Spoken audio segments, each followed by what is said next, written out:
We want to put our animals first and make sure they perform to the best of their genetic potential. Welcome to the UK. I'm here in Shropshire.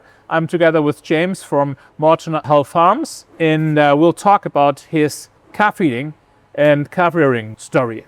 James, thank you very much for having me. Welcome to the farm. Can you explain a little bit where we are? What kind of farm are we on? So we are in the Midlands of the UK. I am the manager of a farm that's been in the Beeston family for 5 generations.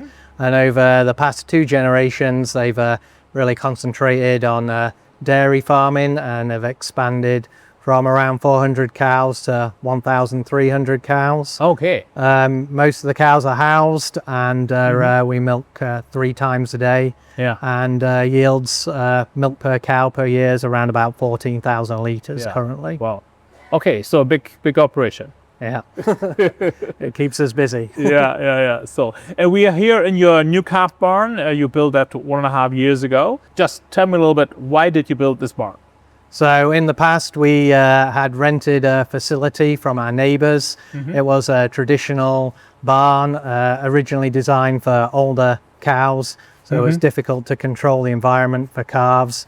And we had, a number of issues, particularly in the autumn and the winter with animal health.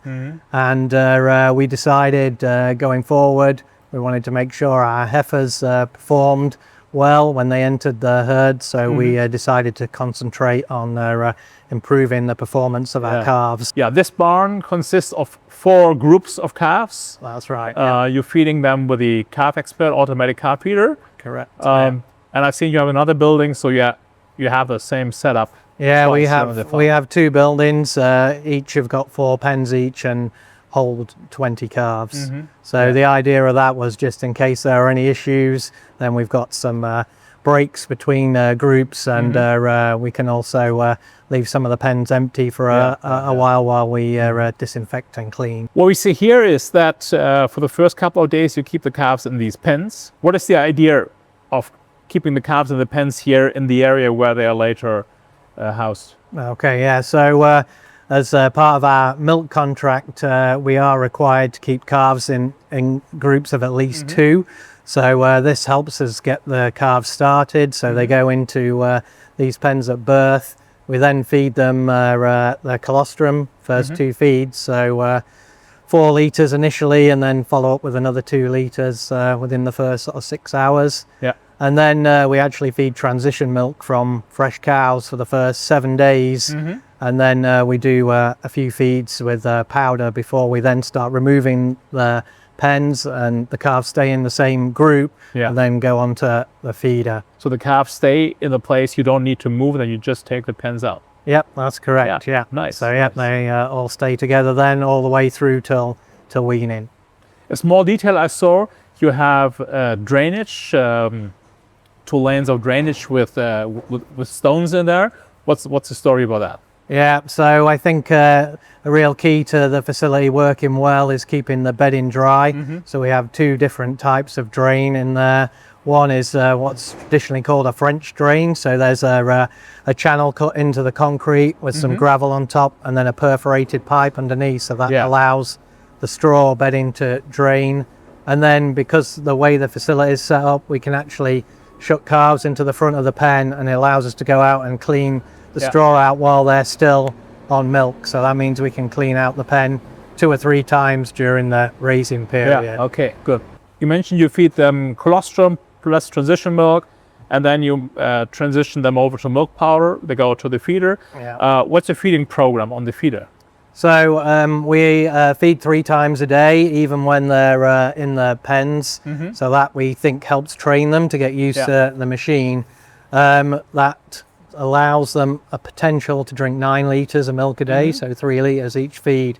When they go on the machine, then over the first week we increase that to 12 litres, and then they stay on that regime through to day 50, and then we drop back to 9 litres immediately, and then 7 days later we drop to 6 litres, and then over the following 2 weeks we wean off, so approximately 70 days of age we're weaned.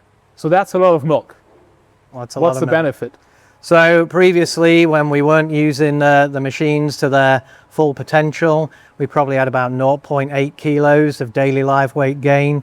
Subsequently, with this regime, we're closer to a kilo. Yeah. That eventually translates in our calves reaching breeding age around 12 to 13 months instead of 13 to 14 months. Wow, yeah. So we basically knocked a whole month off our raising period, which in our opinion pays for the milk powder at the beginning of the process. Coming back to your labor situation, what I saw in your calf kitchen, you have a lot of papers on the wall explaining the different processes and how to do things.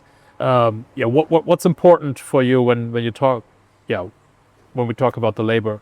Yeah, so the labour side of things always remains crucial to the operation working smoothly, and perhaps is more difficult than managing the animals. So yeah, we have all the protocols laid out for all our colleagues to see, and hopefully we follow a set process for each group, and everybody knows at what stage calves get introduced to different feeds, and we have chopped straw available, which we then add into some of the feed later on, and we have straw racks available that we put in as calves get to different ages and things. So hopefully helps everybody know what's going on. Using automatic calf feeders, the initial idea when you started using automatic feeders, was that more labor related, or was that to get more performance out of the calves?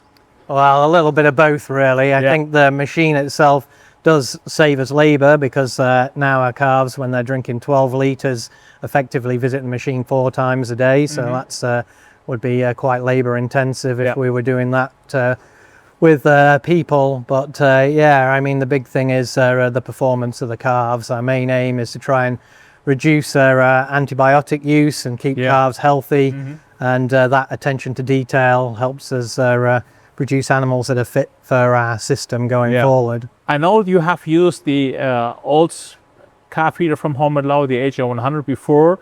Now you're using the CalfExpert. Do you see any differences in the machines? Well, the main difference is now we have the option of using an app from our mobile phones, so we can look at each individual calf on that and see how it's doing. So that helps all the staff find problems perhaps quicker than we would have done previously. So that's a good feature. And yeah, I think obviously with time, the interaction with the human side of things, the keyboard and things has improved, and yeah, it's definitely been a step forward, I think. If you need to put up a sign on your wall, so what would you write on there? Well, I think our whole philosophy on this farm is that we want to put our animals first and make sure they perform to the best of their genetic potential. So maybe not a short sign, but I guess yeah, our main focus is helping our animals perform to the best of their ability, and obviously if they do well, then it means they help pay the bills and hopefully pay us all our wages. So. Yeah, very good. I mean, this is all we need, huh? Okay, yeah, I think so. So yeah, James, thank you very much. And if you would like to see more videos like this, stay on our YouTube channel. We'll have more. Thank you.